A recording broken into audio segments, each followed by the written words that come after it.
नवरात्रि में केवल माता जी की पूजा नहीं होती। इन नवरात्रियों में आप जिनकी पूजा करेंगे उनकी पूजा सिद्ध हो जाएगी। ये नवरात्रियों की महिमा है। जो पूजा आप करते हैं ना, ये 9 दिन ये ईश्वर की तरफ, ईश्वर इस समय पृथ्वी के बिल्कुल करीब होते हैं भक्तों की पुकार सुनने के लिए। कुल मिला के ये कहें कि जैसे गर्मियों की छुट्टी में आप लोग मन बना लेते हैं, चलो घूम आवे, अब बच्चों की पढ़ाई लिखाई नहीं है, चलो थोड़ा कहीं घूम आवे, तो कोई कहीं कोई कहीं गर्मियों की छुट्टी में लोग निकल जाते हैं। उसी तरह भगवान साल में 2 बार पृथ्वी के समीप आते हैं देखने के लिए कि भक्तों का क्या चल रहा है। तो 9 दिन का भगवान छुट्टी का टाइम निकाल के 9 दूनी 18 साल में 18 दिन, नवरात्रि के 9 दिन, ये नवरात्रि के 9 दिन वो। इन नवरात्रियों में विशेष रूप से कौन? माँ अपने बच्चों को देखने आती है कि मेरे बच्चे कैसे हैं। हम सभी कौन हैं? बच्चे हैं। किन के बच्चे हैं? माँ। कौन है वो हमारी माँ? कौन माँ? कौन माँ? कोई कहे अम्बे माँ, कोई कहे दुर्गा माँ, कोई कहे लक्ष्मी माँ, कोई कहे भद्रकाली माँ, कोई कहे काली माँ, कोई कहे चंडी माँ। तो ये बताओ देवियां कितनी होती हैं? बोलो मेरी माँ। देवियां 9 नहीं होती मेरी माँ, और ना 10 होती। फिर तो 52 शक्ति पीठ हैं। तो 9 ये गिन लो, फिर 52 वो भी गिनो। कामाख्या माता अलग है, ज्वाला माता अलग है, केला माता अलग है, शारदा अलग है। नवरात्रि में 9 में शारदा थोड़ी आती है, 9 में कामाख्या माता थोड़ी आती है। तो फिर 52 वो गिन लो और 9 ये गिन लो। तो फिर ये सब कोई गणना नहीं है। गिनती क्या है वो हम आपको नवरात्रि की सच्चाई आपको बताएंगे। एक्चुअली हमारी माता एक ही माता है, एक ही माता है। कौन सी माता? हमारी सबकी एक ही माता है, जिन माता का नाम है लक्ष्मी माता। उन्हीं लक्ष्मी माता का एक नाम है दुर्गा। जैसे पानी और नीर और जल, कितने नाम हो गए? 3 नाम हो गए, नाम 3 हो गए, पर बात एक ही है, तत्व एक ही है। आप कहेंगे पुष्प, सुमन, फूल, एक ही ना बात है? क्यों जी? सही है। जैसे किसी एक वस्तु के पर्याय अलग होते हैं, पर्यायवाची हैं ये। आकाश को हम गगन भी कहते हैं, आकाश भी कहते हैं, अंबर भी कहते हैं, बहुत सारे पर्यायवाची मिल जाएंगे आपको। उसी प्रकार जैसे पुष्प के अनेक पर्यायवाची हो सकते हैं और होते हैं, सूर्य के अलग पर्यायवाची होते हैं। सूर्य है, भास्कर है, आदित्य है ना, भौमायनम, भौम है, सब सूर्य भगवान के नाम हैं। जैसे सूर्य भगवान के 12 नाम हैं, जैसे पुष्प के अनेक नाम हैं, उसी प्रकार से देवी एक है, माता भगवती लक्ष्मी। उन लक्ष्मी को कोई दुर्गा कहता है, कोई भद्रकाली कहता। प्रथमम शैलपुत्री चा, आज शैलपुत्री की पूजा होती। शैलपुत्री मतलब माता पार्वती। शैल मतलब पत्थर की बेटी अर्थात हिमालय की बेटी। प्रथमम शैलपुत्री चा, द्वितीयम ब्रह्मचारिणी। कल ब्रह्मचारिणी मैया की पूजा होगी। ये ब्रह्मचारिणी मैया कौन है? कल दूसरे नंबर पर जो ब्रह्मचारिणी मैया है वो मैया है वैष्णवी मैया, जो ब्रह्मचारी रूप में आज भी ब्रह्मचारी है ना माता जी, विवाह नहीं हुआ उनका। प्रथमम वैष्णव माता जी ब्रह्मचारी रूप में है। तो पहली पूजा पार्वती माँ से स्टार्ट होती है और दूसरी पूजा, तो देखो चाहे आप शैलपुत्री कहो या ब्रह्मचारिणी कहो, तत्व एक ही है। वो एक ही तत्व है, लक्ष्मी तत्व। भाई ये बताओ आपकी बेटी को क्या कहते हैं आप? बोलो, बेटी नहीं कहते आप कहते हैं हमारे घर लक्ष्मी आई है, हाँ या ना? अच्छा, आप अपनी बेटी को लक्ष्मी कहते हैं, तो आप लोग अपनी बेटी को क्या कहते हैं? आप भी अपनी बेटी को लक्ष्मी। मतलब इस धरती में चाहे बेटी हो, अरे हमारे भारत में बहुओं को भी लक्ष्मी कहा जाता है। जब घर में बहू आती है तो हमारे यहाँ कहते हैं लक्ष्मी के पांव पड़ते ही घर में सब मंगल हुआ है। क्यों? हमारे यहाँ बेटी को क्या कहते हैं और बहू को क्या कहते हैं? और माँ क्या होती है? बोलो, माँ क्या है? माँ भी लक्ष्मी है। सही है। कुल मिला के हम लोग अभी नवरात्रि में कन्या जिमाते हैं ना, कन्या भोजन कराते हैं, तो क्या सोच के कराते हो कि हमारे घर माता लक्ष्मी आई। दुर्गा मान लो, लक्ष्मी कहो, शारदा कहो, भद्रकाली कहो, महाकाली कहो, चंडी कहो, कुछ भी कह लो, पर्यायवाची है।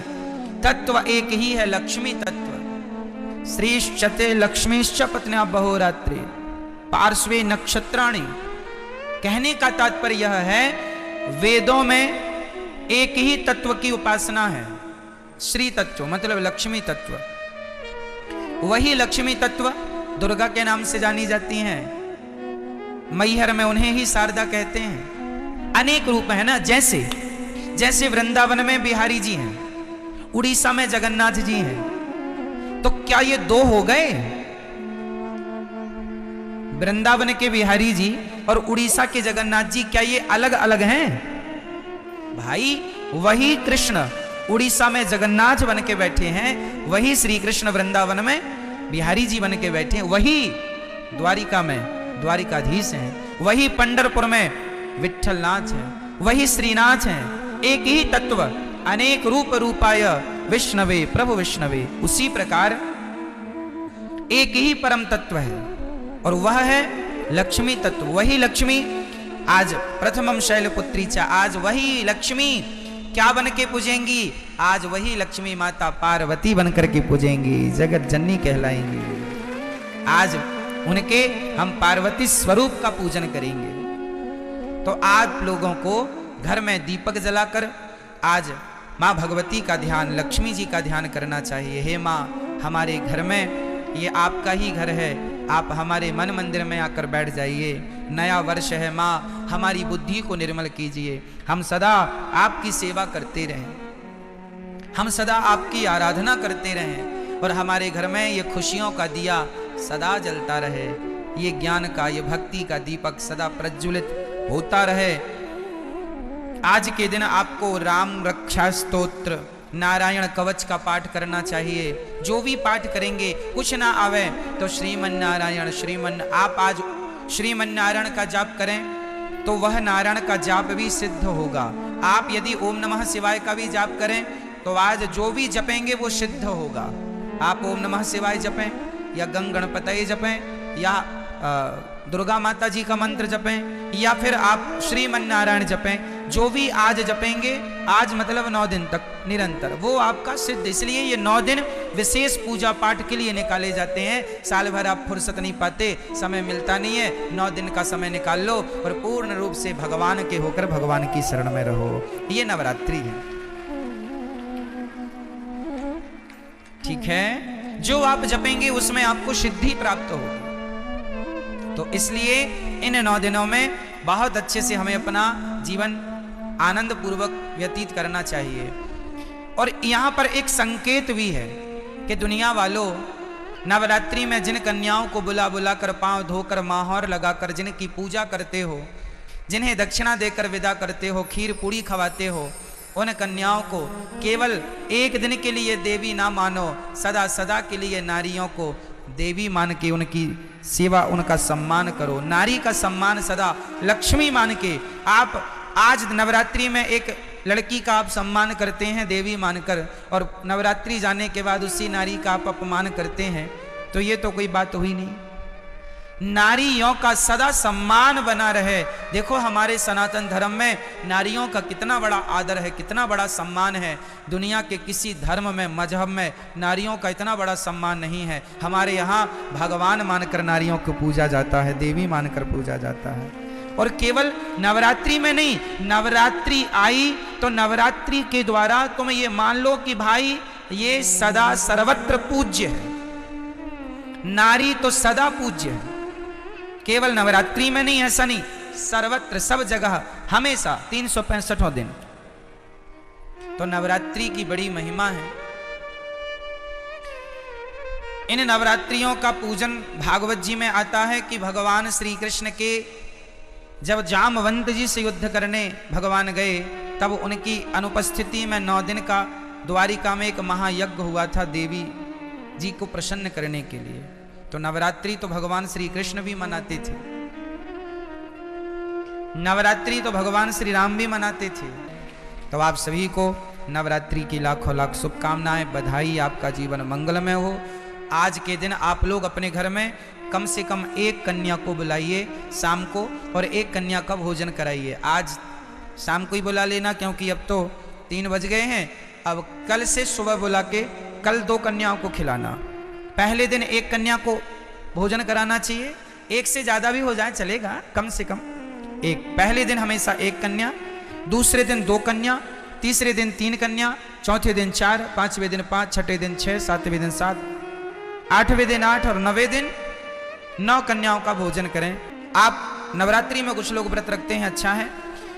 जो नहीं रखे हैं वो नवरात्रि के अंत में अर्थात नवमी का व्रत, 3 व्रत तो हमें करने ही चाहिए। नवरात्रि का लोग करते हैं, अच्छा है, परंतु 3 व्रत, पहला एकादशी, दूसरा रामनवमी और तीसरा कृष्ण जन्माष्टमी, ये हम वैष्णवों के श्रेष्ठ व्रत हैं, हम भारतीयों के, ये व्रत तो करने ही चाहिए।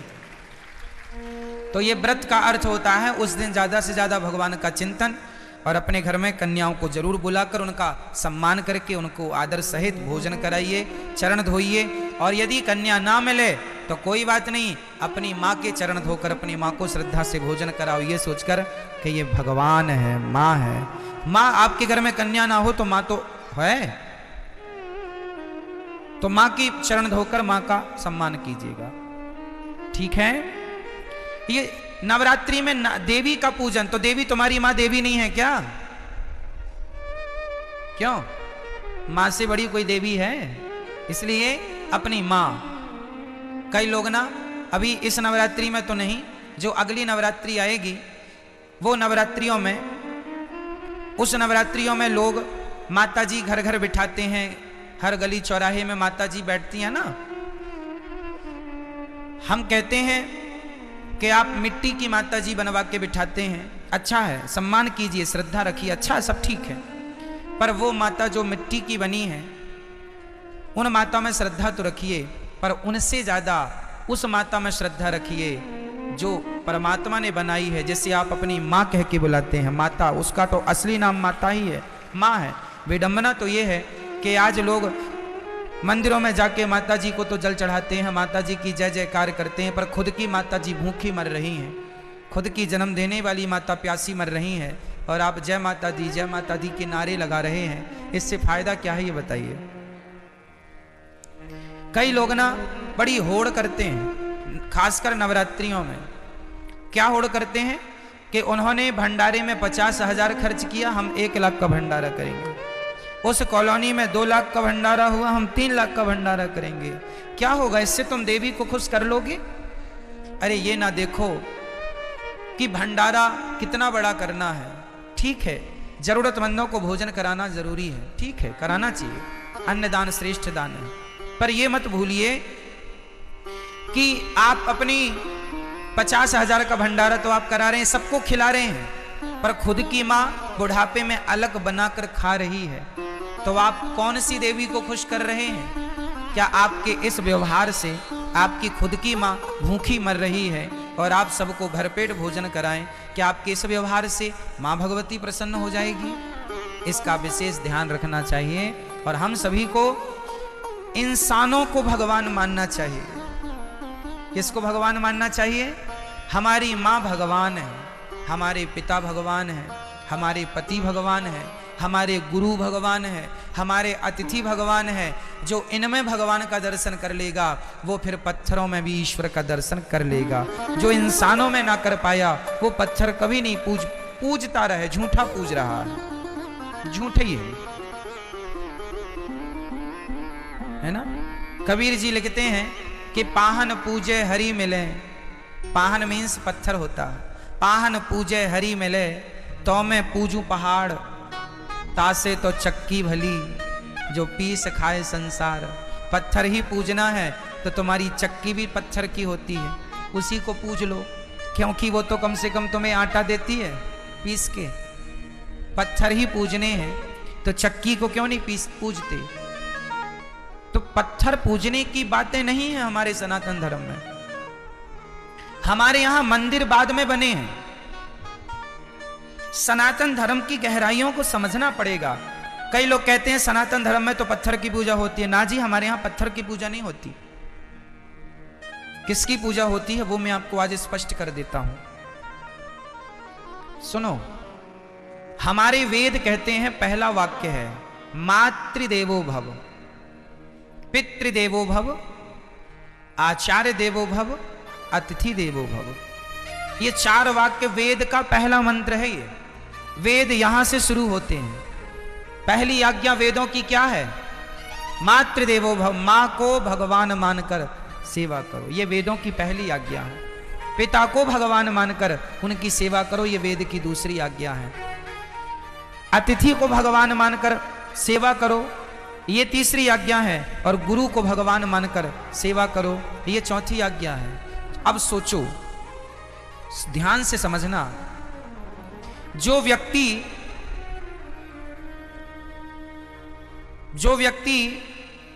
पहाड़े में काखा गाघा को समझ लेगा, भाई अखबार में भी काखा गाघा ही लिखा है, पर अखबार के काखा गाघा को समझने के लिए पहले आपको कौन सा काखा गाघा पढ़ना पड़ेगा?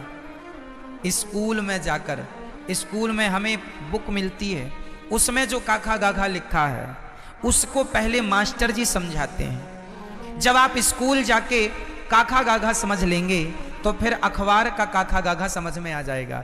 यदि स्कूल